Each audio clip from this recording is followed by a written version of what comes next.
60 to 70% of diseases that someone comes into a doctor's office for are what I call malfunction in the threat detection systems of the brain. The virus seemed to get better, but symptoms got worse. These chronic illnesses that we really see are Lyme, chronic Lyme. These things are just relentless, even after the exposure is no longer measurable. What happens if the brain is not convinced that the pathogen has been dealt with and then continues to fire off and continues to defend? If the brain thinks it's under threat, once you retrain it that we are no longer in the presence of the pathogen, it does calm down and people heal and recover. If we can find the right key to the right lock, we could unlock so many different neuroimmune, pain conditions, inflammatory conditions, autoimmune conditions, because we can tell the brain that we are no longer in danger and to reset that. As we celebrate 10 years of New Frontiers in Functional Medicine and over 2 million listens, I want to say thanks. To help us shape the next decade, I would love your input. Take a quick listener survey. Tell us what you're loving. Tell us what you want to hear more of. It only takes a few minutes and you'll be entered to win a curated gift basket as our way of saying thank you. Head to the link in the show notes or go to drkarenfitzgerald.com/survey to give us your input. And again, thank you. Thanks to our Diamond Level sponsors.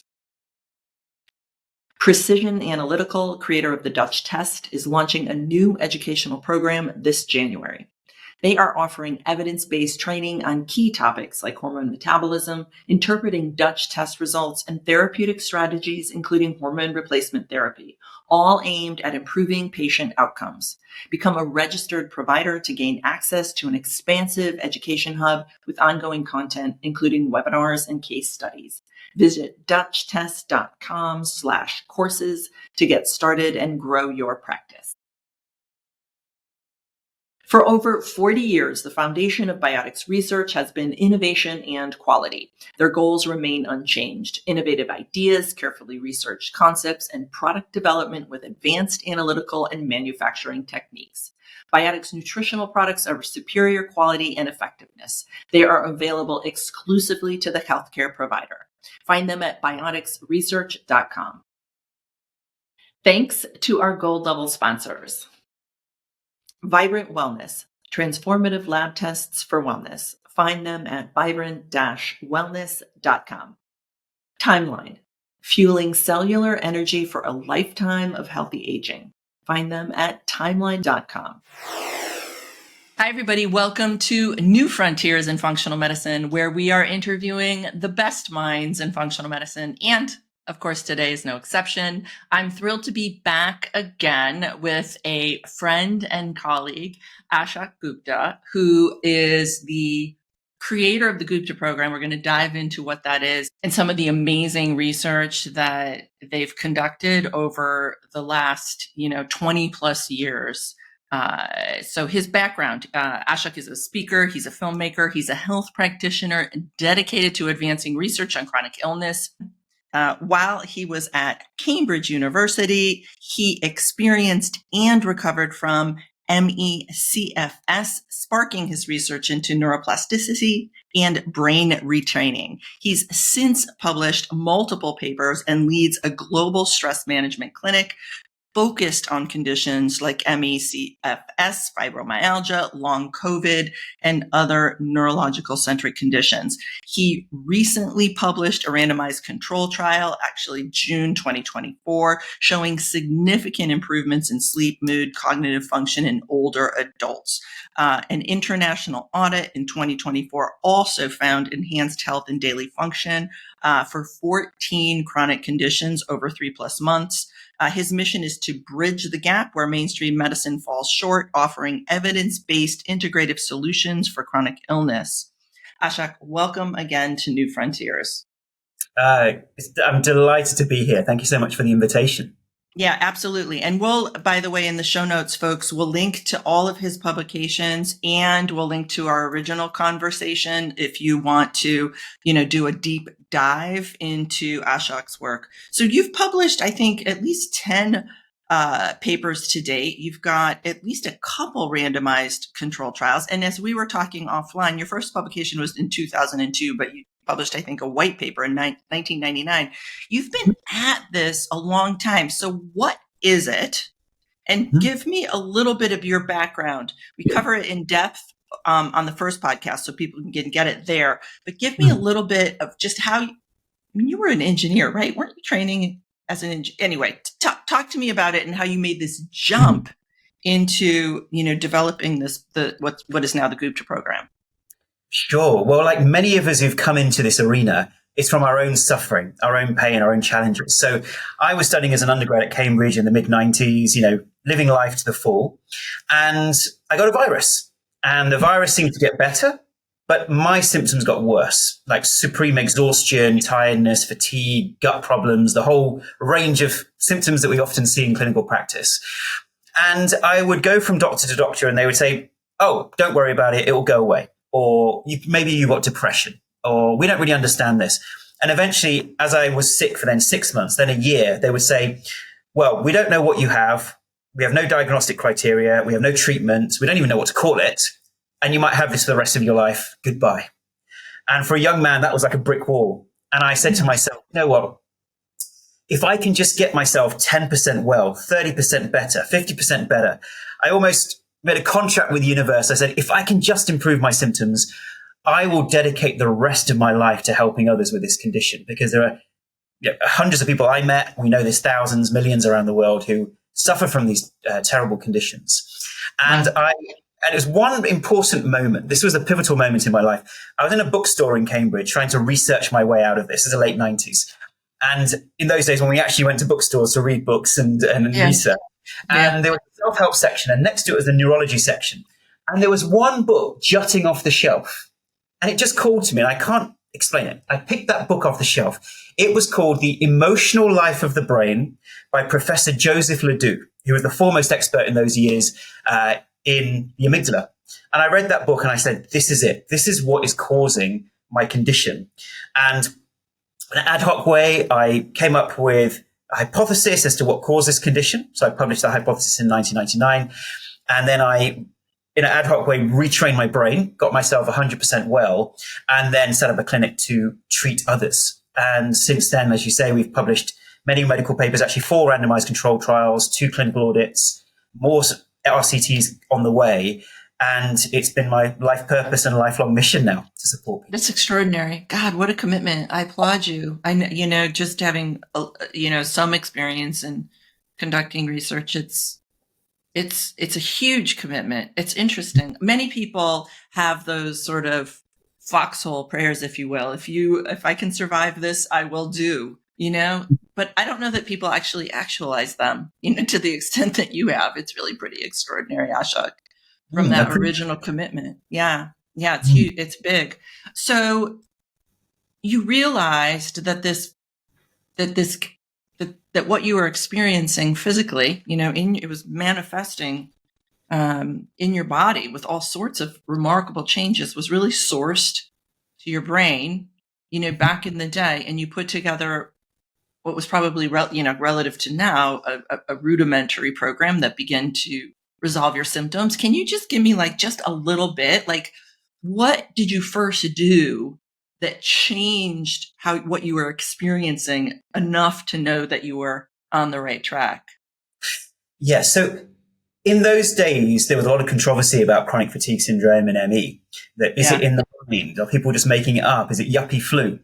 And I realized that it wasn't in the mind, but it was in the brain. And what led me to that was, I attended a conference and there was every branch of medicine represented at that conference. The endocrinologists, the gut experts, the brain experts, all of these people. And I thought, for the entire body, all the organs to be affected, even the mitochondria, there must be something central in the brain that is sending out the inappropriate signals to the rest of the body.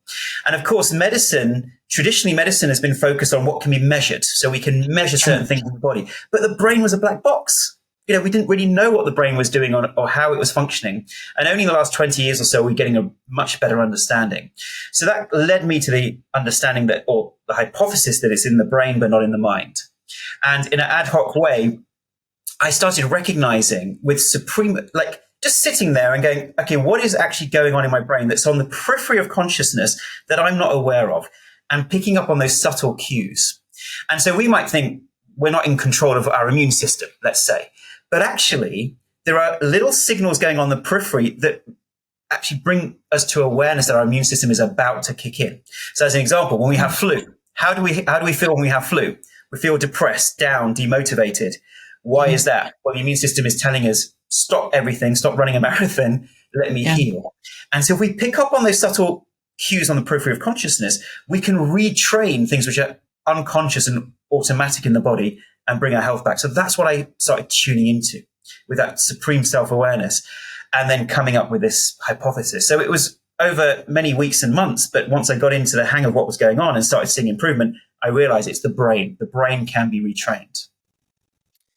And we are starting to get those data in our wearables now, like really early. To your point, I had influenza this Christmas. I was hit really hard, and my ring was telling me early on, with my readiness score and so forth, go back to sleep. You need more rest. Don't do a hard workout. And it was pretty compelling. Actually, my body temperature was rising, not into the realm of what we would consider a fever, but just like a low grade change. So that's interesting. I think this validates what you were discovering.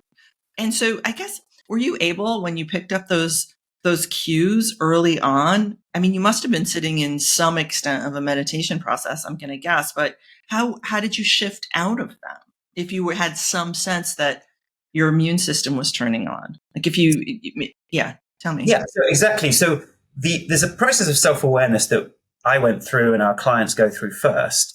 And then after that process of self-awareness comes the next stage, which is this process of recognizing those signals and then training the brain that it is no longer in the presence of the original pathogen, right? So obviously our hypothesis, we are exposed to so many pathogens, so many threats, viral, bacterial, toxin. Essentially those three areas are the main ones, but there's many others. And when the body is under threat, it normally deals with that virus or that pathogen and comes back to reset, comes back to normal. But what happens if the brain is not convinced that the pathogen has been dealt with and then continues to fire off and continues to defend? That's what I recognized was going on in my brain and my body. It still felt like the very first day that I got that virus. The brain was still responding in that way. So it was training the brain that we are no longer in that danger state or in that survival state or protectionist state. So I think that's how I kind of started experimenting, starting becoming self-aware, and then training the brain. We are safe. Let's come back to our normal state of being and persuading the brain of that. And remember that these are survival instincts. So we take pathogens for granted, but actually many people die of viruses every year, as we know, flu every year. And so when we have flu, the brain thinks that that's essentially a threat to survival, and therefore it will throw everything at it. And if we look at COVID, people didn't pass away from COVID-19 because of COVID-19. They passed away from the cytokine storm where their own immune system over-responded and, stuck the life out of them essentially and didn't allow the airways to breathe. So in a similar way, if there can be acute overreaction that can cause mortality, there can be chronic overreaction that then causes chronic illness. And that is essentially the basis of this. That's very interesting. And of course, allergies, like another sort of classic example of a profound overreaction to, what should be a benign substance. Exactly. And so this is so exciting. I'm really glad that you're on the same page here, that we have so many modern illnesses. The infectious diseases, we've kind of done really well with that in terms of medicine, and we're doing well with other types of conditions. But these kind of most modern diseases, I think 60 to 70% of diseases that someone comes into a doctor's office for are what I call malfunction in the threat detection systems of the brain, where the body itself is over-responding to something in terms of an immune overreaction or a nervous system overreaction, or indeed a mood overreaction. Even anxiety and depression are over-defensive responses to threats. And if we can find the right key to the right lock, we could unlock so many different neuroimmune pain conditions, inflammatory conditions, autoimmune conditions, because we can tell the brain that we are no longer in danger and to reset that. And we might ask, well, why does the body do this? Because our systems are trained for survival, over defense. And the brain will always err on the side of caution when presented with threats versus well-being. So essentially, our brains care more about our survival than they do our well-being. Of course. Yeah, of course. Okay. why would it cycle for years and years? I mean, there must be some, the area of research that I'm engaged in is epigenetics. And so, we know remodeling can happen actually, pretty quickly, in fact, and our brain could be rewired towards that hyper response. I mean, what are your thoughts around, why it would go on and on and on? I mean, chronic fatigue by definition, long COVID, the other like SIRS I am thinking of, these chronic illnesses that we really see are Lyme, chronic Lyme, etc. Yeah. These things are just relentless, even after the exposure is no longer measurable, as is the case, and so often. Why? This is the $1 million question. And so to put this in context, if I can go through the initial principles of this hypothesis, and then we can get to that why of what is the precipitating factor, what is the perpetuating factor. So the way I start off this is saying, what is the reason we are here? Why are we here? You can answer that from a philosophical response, but actually from a scientific perspective, we are here because over millions of years of evolution, this brain, this nervous system, this immune system has evolved and adapted to survive, procreate, and pass on our genes to the next generation. So we are survival machines, and we contain the adaptations not only of us as human beings, but all animals and even plant life. So I love this statistic. We contain 40% of the same DNA as a banana, or 40% of DNA. So isn't that incredible? And so we are survival machines. Now, that worked well whilst we lived according to our genetic inheritance in terms of living outdoors, having non-threatening food, etc. Now, suddenly in the last couple of 100 years, we are eating more toxic food, more pollution around us. We are living indoors, not exposed to daylight and sunlight as much, more stress, sitting in front of screens. So suddenly the system feels a lot more under threat continually than it ever did. And so therefore, more likely to err on the side of caution. And secondly, we are exposed to far more threats in our environment than we ever used to be. So of course, there's toxic threats. So that's pollution, cleaning products in our homes, those toxic chemicals, but then also more viruses and bacteria than we ever were. So because of international travel, and COVID being an example, our system is constantly being buffeted by infections that we wouldn't normally be, or certainly the absolute number of them. I mean, I'm not an expert in that area, but that's my kind of gut feel. And therefore, the system is always in this kind of pro-inflammatory state. It's always just on a hair trigger. When's the next threat? When's the next threat? And because we live in this more toxic environment, we have this inflammatory bias, this pro-inflammatory bias. So the system's already in that state of stimulation. Then along comes a threat. And normally the system goes into the on position and then deals with the threat and goes back into the off position. But if the system is under threat, and that could be because it's dealing with another virus or bacteria, or we're stressed, or we're drained, or we've been working for 12 hours a day, the system now feels more vulnerable.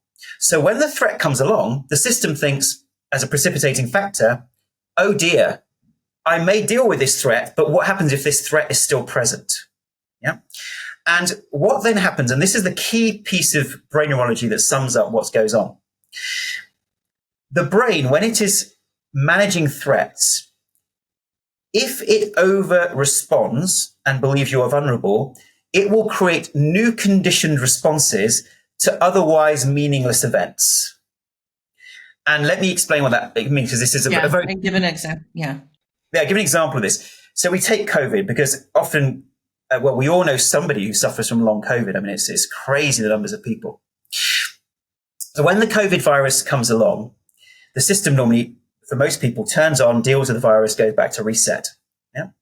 But often, because, it was a very stressful time at that time in terms of society in general, plus, people have their own vulnerabilities, genetic vulnerabilities, epigenetic vulnerabilities. Along comes a virus, but this time, for about 10, 20, 30% of the population, they deal with the virus, but the system is not convinced that it's fully fought off. So it continues with a period of post-viral fatigue, essentially where the immune system thinks it's fought it off, but will just err on the side of caution. Now, in the brain, specifically in the amygdala and insular part of the brain, our hypothesis says that if there is a prolonged period of post-viral fatigue, the symptoms in the body that are as a result of the immune reaction such as fatigue, tiredness, sore joints, aches in the body. Those become conditioned stimuli. Those become proxies for the presence of the original pathogen. Sure. So the brain makes a mistake here. Symptoms in my body indicate that the original threat is still here, so I need to stimulate the immune system. And that's how a precipitation of these symptoms then turns into a perpetuation of symptoms, where the brain stimulates the nervous system and immune system to defend. This creates symptoms in the body. Those symptoms loop back to a hypervigilant brain. The brain thinks, the original threat is still here. I must stimulate the immune system and nervous system, causing the symptoms in the body, and around we go. So then an acute assault turns into a chronic condition. And this can happen for mold, for Lyme, for any kind of virus or bacterial threat, even a toxic threat. And you mentioned the epigenetics. So we do believe that one of the core vulnerabilities here is if someone has an over or dysregulated nervous system, and that could be because of past trauma, that could be chronic stress for a year or two before the invader comes along. And then secondly, other kinds of threats. So has someone had more exposure to viruses, bacteria, toxins, etc., which then makes their system more vulnerable. Mm-hmm. And then the third factor, so it's there can be genetic vulnerability, other stress vulnerabilities, and then finally the third being the arrival of the pathogen. Those three factors then causing dysregulation in the amygdala and insula, then causing this vicious cycle of illness. Right. So the baseline is lowered. It's easier to move into that like feed forward cycle when these underlying changes are present. So, maybe chronic stress exposure or even an inherited bias towards an epigenetically inherited bias towards, a stronger stress response. And exactly. And one of the risk factors we see time and time again, and this is where the whole circle completes in terms of connection between physical and emotional, is if people have had a background of trauma. We know there was a study by Kaiser Permanente where they looked at chronic illness and trauma.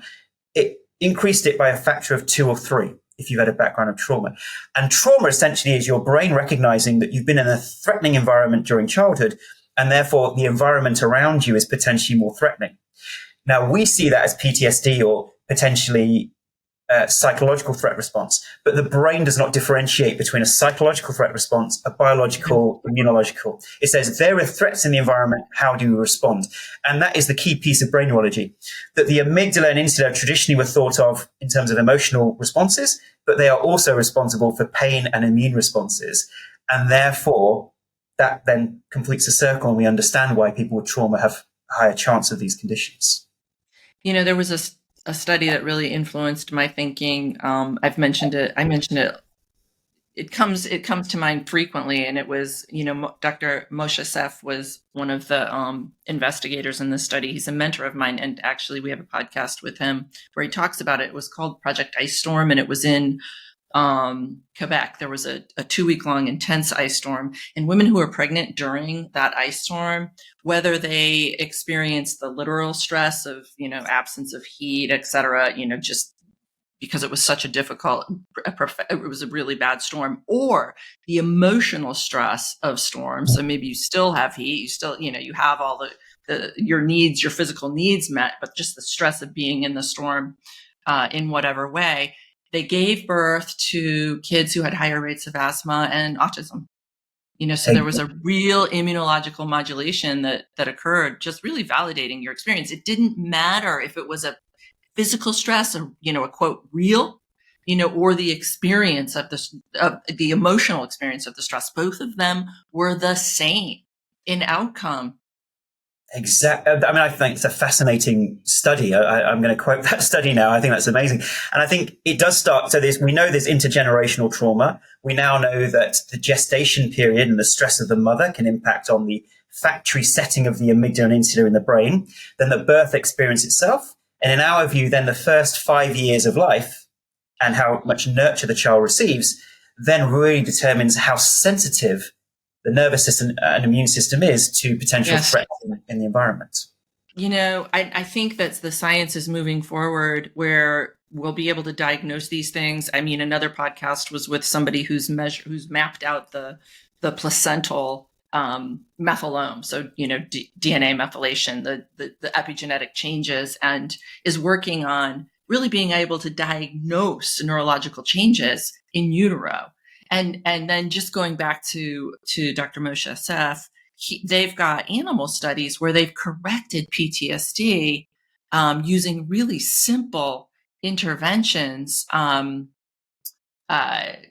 A and I think alpha lipoic acid in an animal model, and show the changes to brain function. They show the changes to the brain epigenome. So I feel like we're learning more, and more tools will be available to us to diagnose these vulnerabilities that you're talking about now, and to tweak them, simply before they present as, long COVID, or as chronic fatigue syndrome, or, any of or just the overreaction to mycotoxins, or maybe even allergy. I mean, I think probably the sky is the limit. Yeah. Oh, definitely. I mean, in terms of allergies, a lot of our patients who use our program to heal from the condition we've talked about, they'll say, oh, and I happen to use it for hay fever, and now my hay fever's gone down. Isn't that wow. That is so cool. You've got quite a few publications. I know you've committed yourself and your team to conducting, good randomized control trials. Just talk to me about some of the outcomes in maybe the most recent couple of publications. Yes. So we've done a study on fibromyalgia, and this was a control study where we compared the Gupta program to a relaxation program, resilience program. And we found that just after 8 weeks, there was a 40% reduction in fibromyalgia and 0% in the control group. And there was a halving of pain, halving of anxiety, and halving of depression, and very low scores in the control group. So that was an interesting study. And then we did a randomized control trial on long COVID. So this compared this program to a wellness program. And that wellness program had diet, supplements, activity levels, sleep. So all the good things you'd normally get if you had long COVID. And after 3 months, the Gupta program was 4 times more effective at reducing fatigue and exhaustion, and twice as effective at increasing levels of energy. And we had a 97% increase in energy levels. And so that was a really exciting study, because it's very rare in a clinical study that you'll get a 400% result compared to a control group. So that's a published independent RCT that people can see. And then we did an independent clinical audit of our patients. So a company came in and assessed them. And across 14 different conditions, there was significant improvement, everything between around 60 to 100% improvement. So 84% improvement in long COVID symptoms, 70% in chronic fatigue syndrome. And this was before we had the app and we had the daily sessions. So something I forgot to mention, the game changer for a lot of these patients is they find it difficult to be motivated and regular with brain retraining. But we have daily Zoom calls for nervous system regulation and brain retraining. And that has been so great for patients, because they just come on, we take care of them, take them through the exercises. We have about 200 people coming on a day. And that's really improved some of the health outcomes as well. And then recently we've just published on older adults and found that we're able to reduce depression, improve sleep by 56%, and improve working memory by 26%. So that's some on kind of cognitive function. So these were otherwise healthy older adults? Yes, that's right. And we were just assessing, as they get older, they were having increases in depression or pain or these types of things. Can we improve some of those generalized outcomes? And a new study we're just working on that hasn't been published yet, but hot off the press. A lot of people have said, well, Ashok, this is great for subjective outcomes, but what about objective outcomes? What are you measuring? Yeah. And that's a legitimate assessment. We are doing some studies now using objective markers. So, for instance, heart rate variability. In a study on long COVID, we're showing that we are doubling heart rate variability. So we know people saying they're improving, but actually we're regulating their nervous system. And CRP levels in that study are halving. So we are actually seeing considerable reductions in inflammation, which of course are the higher levels in long COVID. So, and that's in addition to then reduction in autonomic symptoms, improvement in overall symptomatology. So once we have these objective markers as well, I think the mainstream medical profession will sit up and say, okay, take notice. Yeah. Export evidence. So that was going to be my question, and how you were measuring these. So you're using a suite of validated subjective questionnaires for your previous research, but you're now moving into objective biomarkers. Exactly right. And even wearables. So those wearables can track heart rate variability, depth and levels of sleep, activity levels. So we're going to have objective data in some future studies as well. And that's an important piece of this. But as you know, the key thing is there's so much research for pharmaceuticals, but not much research for this area. So we rely on donors and various people who come forward. So it's been a struggle to get these studies done. But ultimately, we have to do this. So this is where our focus is. That's incredible. It is. It's so expensive to conduct research. Well, maybe if there's a link to where people can donate if they want to, we can make that available to our listeners who want to support this work. Awesome. Oh, well, I'll look forward to that study coming out that you've just mentioned. I mean, having CRP is, very impressive. And I'll look forward to seeing more studies coming out. So, I think we've already touched upon this, but you've been at this for 20 years, 20 plus years. 1999 was your first publication. So you were, work figuring it out for yourself back when you were an undergrad at Cambridge. Like, do we seem to be in this more strongly? Like, we've sort of changed phenotypically, humans, as we are continuing under this relentless stress and toxin exposures are increasing. I mean, how has it changed, and how has your program perhaps responded to this, or have you seen changes? Is there a gap in your health and longevity strategy? MitoQ mitoquinol is an advanced antioxidant that targets the inner mitochondrial membrane, reducing reactive oxygen species by 48%. This patented compound is backed by 30 years of research and 25 clinical trials by Harvard, Yale, and Oxford. MitoQ supports mitochondrial and cardiovascular health, metabolism, and DNA stability. Learn more at mitoq.com/Dr. Kara. That's mitoq.com/Dr. Kara.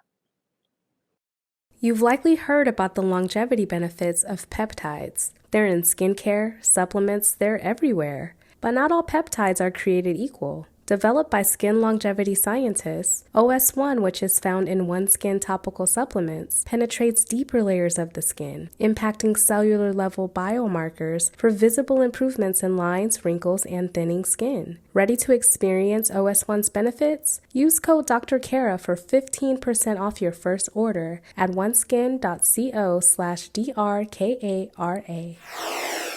Yes, and I think, as we've already touched upon, the number of chemical exposures we're exposed to is much higher. So first of all, and pollution. So that means that the system's now wired to be on edge, sensitive. But I think the biggest effect has been, since 2010, 2011, social media being available on phones. And I will specifically target this and say that we've seen increases in anxiety and depression since 2012, 2013, which are off the charts, especially amongst young people. And I think that is also a contributing factor to why we're seeing more chronic disease. Because before, we would be more outdoors, we would be in sunlight, we'd be getting our vitamin D, we'd be detoxing, getting our red light from the sun, and we would be interacting, we'd be socializing more. Now what we are as human beings, we're staring at a screen, which in and of itself is keeping the nervous system dysregulated. And we're not sleeping well. We have this blue light exposure, all the things we know about. But on top of that, we are constantly in a state of comparison to others. So what that means is, traditionally, for the vast 99% of human evolution, our sense of comparison was based upon the people in the tribe around us. But we were part of a community. So we never felt so jealous or envious because they were our brothers and sisters and tribe. But now we compare ourselves to millionaires and billionaires and the best looking people. So our nervous system and our amygdalas are on constant state of high alert to feel that we're not good enough. And that we see now in the stats of anxiety and depression, spiraling, young people, we did a survey recently, 80% of young people were experiencing strong to extreme anxiety regularly in an average week, which was just crazy. And so therefore that has been a factor that over the last 10 years or so, we're seeing more people diagnosed with these conditions. We're seeing more stress and anxiety in the population. And that's spewing over into then these chronic illnesses. Oh, that's really powerful. So part of your intervention must be, some of these behavioral changes, like backing off of social media. Yeah. Yeah. So especially in the evening. So what we say is we want people to reduce their use of social media and their phones and screens, spend more time in nature if possible. But also, if they are going to be on screens, can it be in a healthier way? So if you are on a screen, you limit the time, but also what kind of content are you consuming? And, if you're watching television, that's, in my view, better than being on a screen, but then making sure it's something fun and uplifting and makes you smile versus, a hardcore horror movie or something that's going to trigger your amygdala. So I think it's all about the use of these screens. And the most important thing is after a meal, for those who have a sensitive nervous system, the wind down for sleep is super important because sleep ultimately, I believe, is a big part of healing.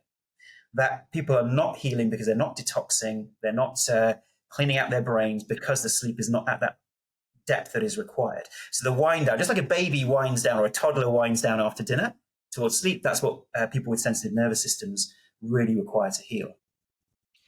Are there other elements to your program? I mean, are you recommending diet and lifestyle? Lifestyle changes we're talking about, but do you recommend a certain kind of a dietary pattern? Do you involve supplements? Yes. And so it is a holistic approach, but we don't focus on it too much. So what we say is that essentially there are ways of having what we call an anti-inflammatory diet. And I think, this is not too controversial in terms of following perhaps a closer Mediterranean diet. And we say there's no one diet that's right for everybody, but intuitively feel into, if you have a plate of French fries and a burger, how do you intuitively feel versus having a plate of something healthy, and tune into the foods that give you that energy. So we do talk about an anti-inflammatory diet, but we call it the 80% diet. Because if you try to stick too strictly to a diet, you're going to stress yourself out even more, which is counterproductive. And we also talk about general supplements, which we know are good for the body, that are missing when a system is overstressed and overstimulated, your omegas, your turmeric, all the good things that can support the body. And then we also talk about sleep and how we can deepen our sleep and pacing and activity levels, and also heliotherapy. So the power of sun exposure and the red light exposure that our ancestors had for a lot of the day that we don't have. And so those components are definitely there. But we say, most of our patients have come from a background of having been through the diet, the supplements, avenues, and changed so many different things, but not having the full recovery that they require. So a lot of them already know this, but they're looking for the brain retraining as the core component. And I think that also another important point here is that it's not just about retraining the brain and getting well, but it's about staying well. Because the brain thinks it's under threat. So once you retrain it that we are no longer in the presence of the pathogen, it does calm down and people heal and recover. But then when they try to go back into normal life, they find that they overstress the system and then the symptoms can come back. So the latter half of our program is about how do you stay well? Or you need to become aware of your stress triggers. You need to become aware of your parts and your personality traits that may make you overdo it and push beyond your limits. And that is an important part of our healing process as well, because we believe the brain considers overactivity as a threat to survival. Just like when you have a cold or a flu, your system demotivates you deliberately to stop you engaging in too much activity because the immune system needs the energy and the space and the time to heal.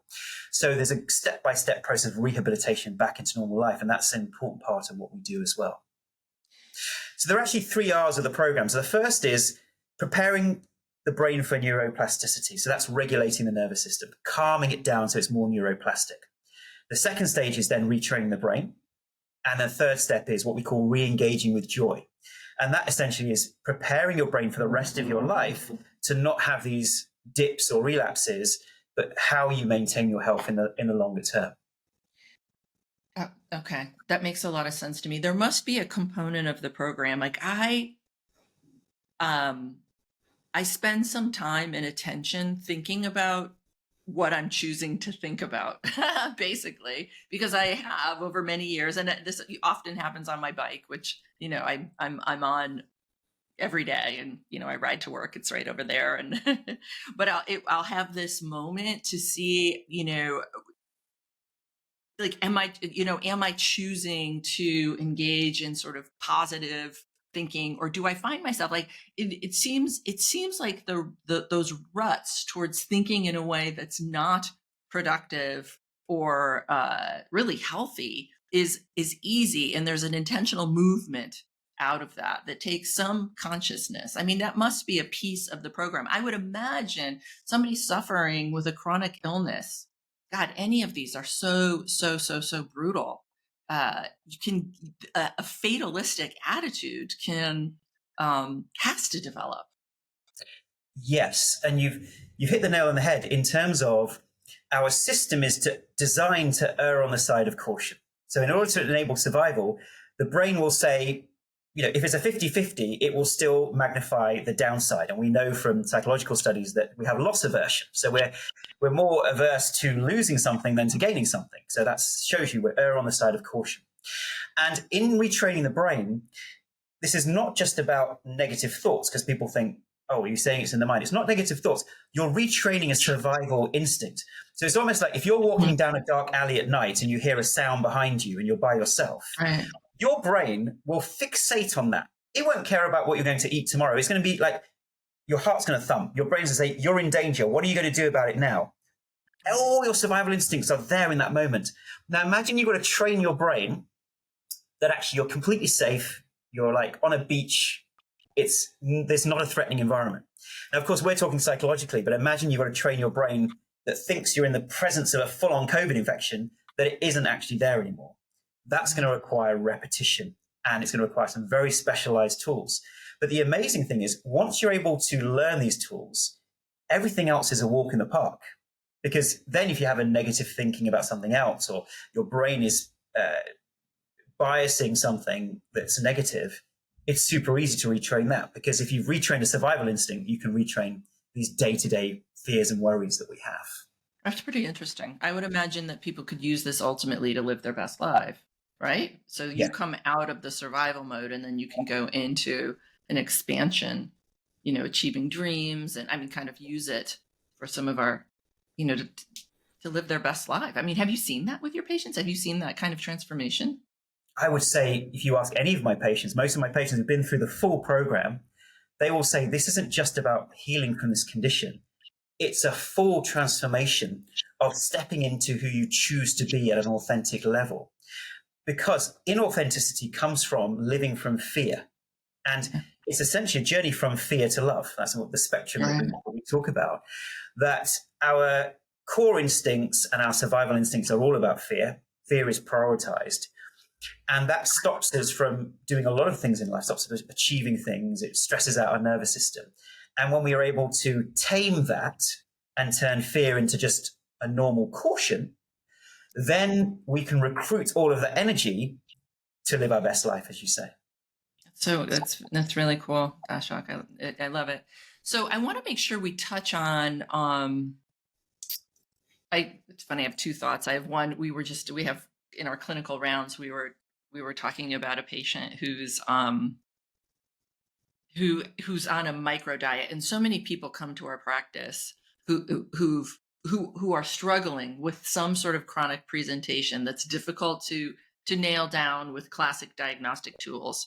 And for him, a piece of this has been, whittling down what he's consuming, and so he's at this point he's malnourished, and other things are going on, and he's super anxious about consuming anything because he's been miserable for so long. And we were moving through his case, soup to nuts at our rounds, and I'm realizing this program could actually be a real gateway program for him.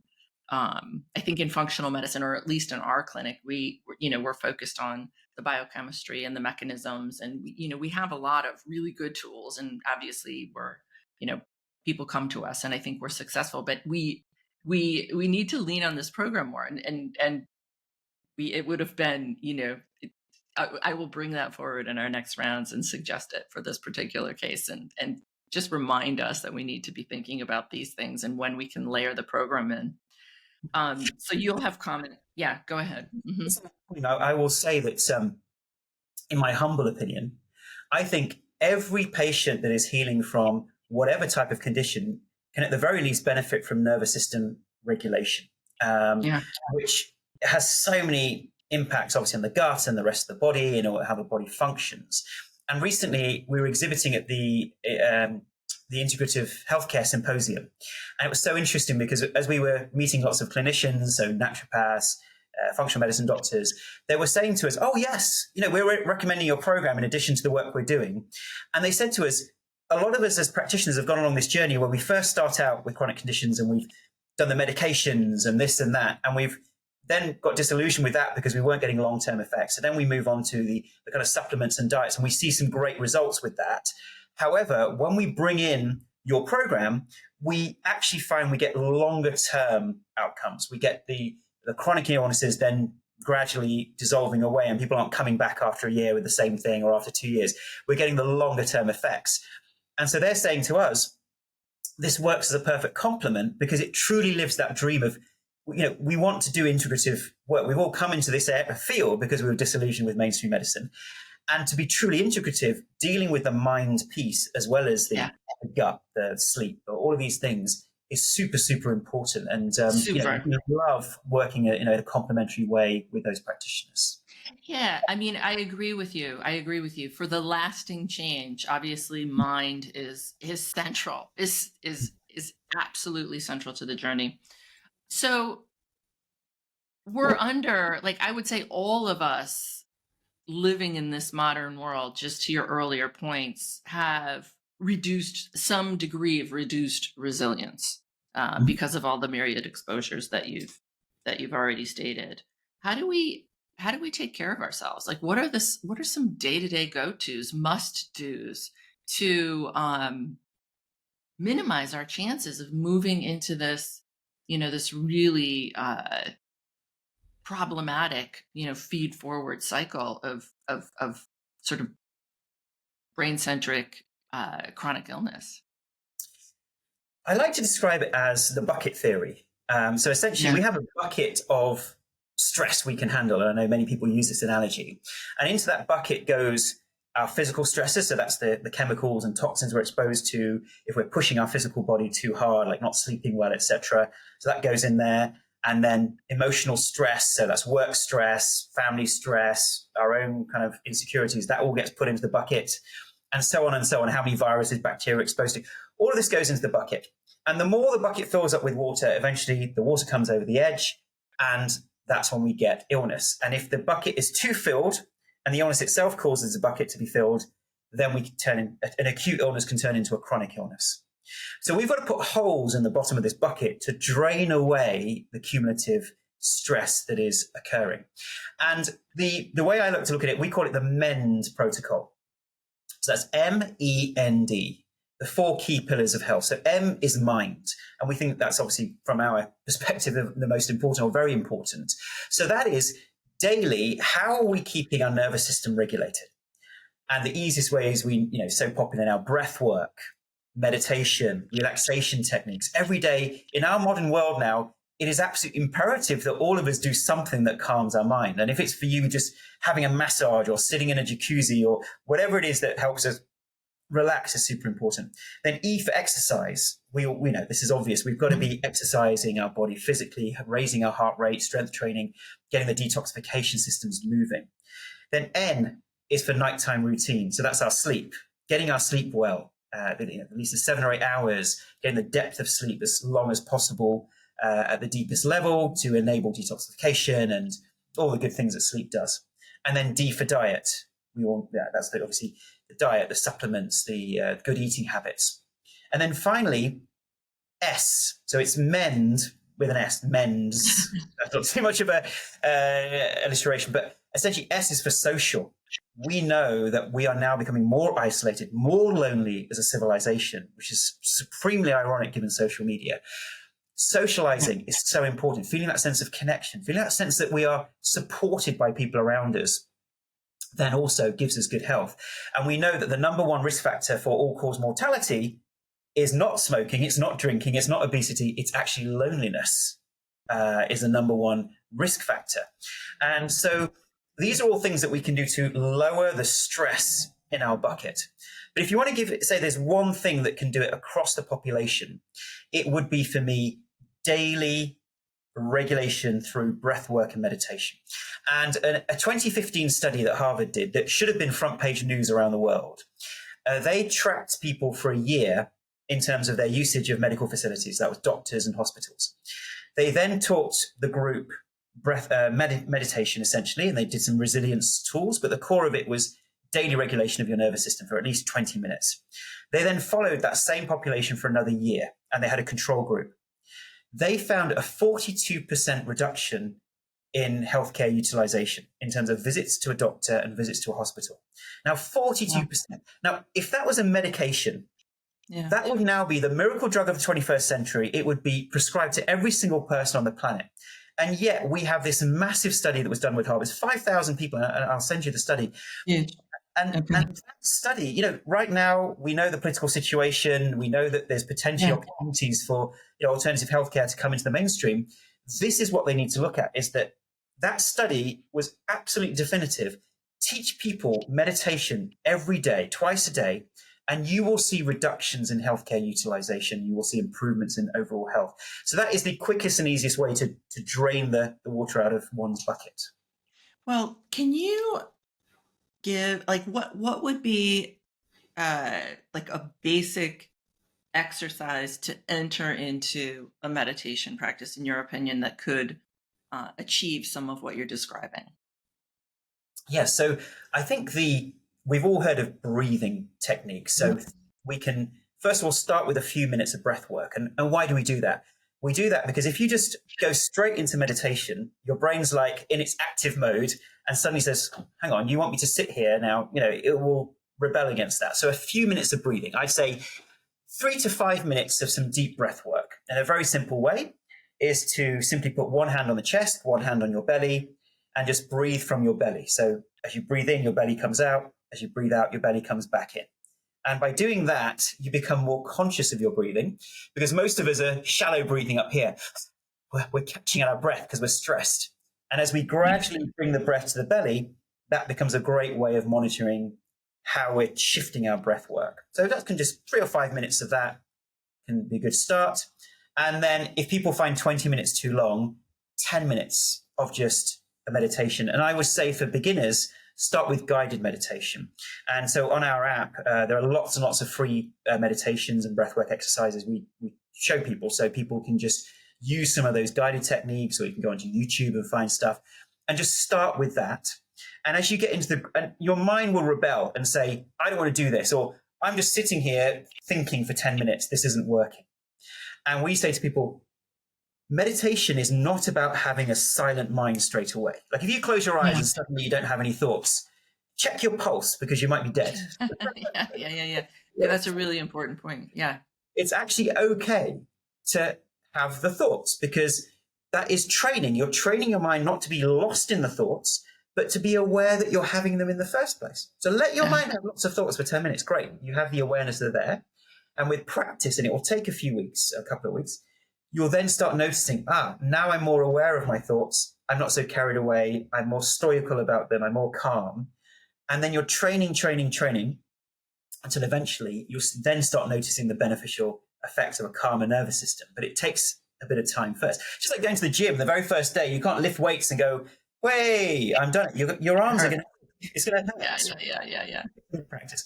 So if people just engage with those simple practices each day, they will be doing such a great service to their body. And as you all know, we know that people who regularly meditate, epigenetically, they switch off 30 to 40 to 50 inflammatory genes in the body as soon as we meditate, and we have so many beneficial effects.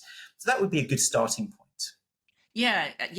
Well, what's cool about meditation and some other intentional practices like yoga or Tai Chi, you can see epigenetic changes at the first experience of it, which is amazing, because you are in this full tilt monkey mind. Maybe even it might even feel more stressful when you first encounter your mind. It's like, but it's rather remarkable to me that some favorable change sort of suggestions could be noted very early on. But then, of course, people who are practiced at it, to your point, really have profound changes. And, thinking about epigenetic age, biological age, they're healthier and younger. Another thing that you had mentioned about smoking and loneliness, sort of drawing a corollary between the two.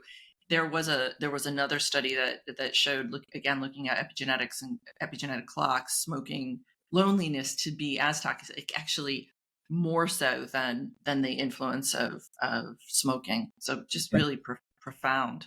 So I want to underscore that. Yeah, go ahead. we're just not living according to how we're designed as human beings. We are always in tribes, always in communities, having that sense of support. And I would say even with trauma, trauma may be getting worse because we have gone from living in community and villages into nuclear families. So previously, if there was something, perhaps narcissistic about a parent, or there was something that was abusive about a parent, it wasn't such an impact on the child because there would be a community of support, and it wouldn't be it would be a tribe that would be bringing up the child, and the grandparents bring up the child, not just one person. Whereas now the risk factors are higher because if you have one or more people who have their own challenges in life, maybe mental health problems or just stress or just that kind of personality, all of that then gets impacted on the child, and there isn't a safety valve for people. So I think those effects are kind of getting worse in society. And as I said, the impact of social media on screens in general, is actually one of the biggest health emergencies that our population is facing, and something it's so urgent. It's like we're like a frog in boiling water at the moment. We're not seeing how serious this actually is. That's awesome. Underline that point. So I've got two more questions as we just come to close. I'm curious, like, what some of the must do habits you've developed. What do you need to do? Maybe what are the things that you make sure you carve enough time out of your day, because you've maintained, you've obviously thrived, since your days at Cambridge. And just tell me a little bit of insight into your practices. Sure, I can give you a lowdown of my day. So first of all, when I first wake up, I'll drink some water, maybe lemon water, and then I will go straight into some cardio. All right, so I will do 15 to 20 minutes of high intensity interval training, or some strength training, or some exercise. Then I'll have a shower, and during that strength training or cardio, I'll try to do it outside or be near a window. So I've got that morning exposure to daylight. Then I will engage in 15 to 20 minutes of breath work. The one I learned from an organization called the Art of Living Foundation. So they're a charity, and they have a very powerful breathing technique. And then I will do about 20 to 30 minutes of meditation. And I know that combination of cardio, breath work, meditation will sort out and regulate my nervous system for the rest of the day. So it doesn't matter what's thrown at me. I'll be calm, I'll be centered, I'll be aware, observant, and not allow myself to be essentially stressed. And I know the days that I don't do that morning routine are different. I'm more reactive to my environment. And then during the day, I will have that awareness. What is my brain doing now? What is my mind doing now? So it's the ability to be the witness of your mind is such a crucial process. And we hear this in Eastern techniques, Eastern philosophy, spirituality. How lost are you in your unconscious thoughts and minds and patterns versus how aware are you that this is my mind, but I am not my mind. I am the observer of my mind. And that's a key skill that meditation breathwork helps you with. Then in the evening, I'll repeat another meditation before dinner, which regulates my guts, regulates my nervous system, and improves my digestion. And then in the evening, as I said, super important to be laughing, joking, singing, dancing, rather than stuck on a screen, re-engaging our nervous system and often our immune systems as well. And that's kind of a kind of lowdown of the habits that I have that really support me. Awesome. Thank you for that. And then I just wanted to ask you about sleep. You've talked about the importance of achieving good sleep, the stages of sleep, adequate deep sleep. What would be your top tip or tips for making sure deep sleep is a part of our, sleep profile? Yes. So in that day routine, so first of all, we know that that morning exposure to daylight can regulate your circadian rhythms. Then secondly, people who meditate, we know they have not only they find that they can sleep longer, but they can also have a deeper sleep. So morning and evening meditation can be very powerful. And in the evenings, that wind down. So doing relaxing activities can support sleep, and not being on screens, reducing the blue light, I think is incredibly important as well. And then actually when you're getting into bed, what do you find relaxing in that moment? So gratitude, thinking of 3 things you're grateful for and speaking to your friend or family or partner, that can be a very powerful way of calming down your nervous system before you go to sleep. Head massage, so gently massaging your head before you go to sleep is very powerful at helping you drift off. And so I think, those are some of the key components. But the sleep, to me, is a symptom and a cause of good and bad health. So it's a symptom of you living a life that isn't regulating your nervous system, that then causes you bad sleep. And that bad sleep then, as a chicken and egg, then causes the problems with your health and well-being and immunity the following day, and increases inflammation. So it's getting into a good sleep cycle and habits. And some recent research, which I find really fascinating. Some recent research has shown even the ideal times when our cortisol and melatonin levels are at the time we need to go to sleep, and when they then peak and they trough. And it, funny enough, fits with the Ayurvedic clock. And what it tends to show is that our circadian rhythms actually appropriate to the sun, and when the sun is at highest in the sky, wherever we are, even if we're traveling. And around 10 p.m. is the ideal optimal time to be sleeping. So around 9:30, 10 p.m. Is when our melatonin peaks and our cortisol troughs. And correspondingly, 6 a.m. in the morning is the counterbalance in terms of waking up. And so a lot of us are not living according to that kind of level. We often go to sleep at 11 o'clock, 12 o'clock, 1 o'clock. And that then compromises liver function, detoxification, etc., because we're not living according to our body clock, and therefore we're perpetually tired. So because of screens, we're going to bed later. And if we can go to bed earlier, we'll find that naturally improves our constitution. Yeah, fabulous. Good. These are great tips. I think each of us can at least adopt some of these. Ashok, it was great to have you again on New Frontiers. I'm just thrilled with the work you're doing, and the sky's the limit with it, in terms of really your exploration in how what you've developed can influence favorably health outcomes. I think that's absolutely right. And for me, it is about the science, because you can go onto Instagram now and have all kinds of people telling you wild and wonderful cures to things, but good, strong RCTs, good, strong, large-scale trials, that's what we're aiming for. And we're raising money for research in that field. And I think, as you say, traditionally we've treated these neuroimmune conditions, so the long COVID, fibromyalgia, chronic fatigue syndrome kind of levels.